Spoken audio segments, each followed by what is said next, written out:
Kua tau te Poukai ki Tauranga Moana.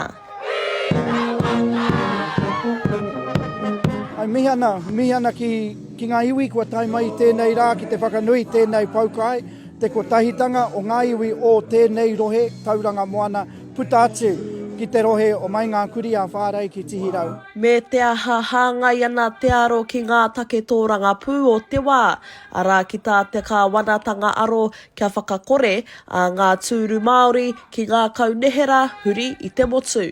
I tēnei tau ka haere mātou ki ngā kōwhiringa ārohe, he uaua tērā mahi kia mātou ngai tātou te iwi Māori. Kāre mātou i eke ki e rā tūru i ngā tau kua pāhe moake. Aha koa i trai mātou, kei raro mātou i tētahi pai hēneti kāre mātou i tāia te tū ki roto ki runga i ngā tūru. Kare au whakai ki tērā mahi. Hei tā te kāwanatanga, me mātua pōti te iwi me nā ka pīkauhia ngā tūru Māori kōrero nei, me te whakahē o rā hui papa. Kare au te pai, ka kite nei tātou i roto i te wā iti noi hone, he nui ngā kaupapa turaki a Māori. Ka mutu, he mau te peta pūtea ki runga ki e nei kaupapa, i te kore o e tehi e hoki mai. Nō reira, ko te āhuatanga e whakaro atu nei au. Hea nei te raruraru o te wāri Māori, e noho nei ki ngā Kaunihera o tēnei rā. Kei te pai te noho kotahi, kei te pai te kōkiri kotahi, kei te pai te whanaungatanga kotahi. Nō reira, me he mea kaore he mate, kaua e kuhu mai ki te whakatika i te mea kaore i rei. Ko kiingi koroki raua ko tākuta maharaia winiata tērā. E whakaritea i te Poukai tuatahi ki huria marae. He hononga maurua e ūtonu i tēnei rā. I timata tēnei kaupapa i ngā tau ko tahi manu warurau i raru i te marumaru o tāwhiao.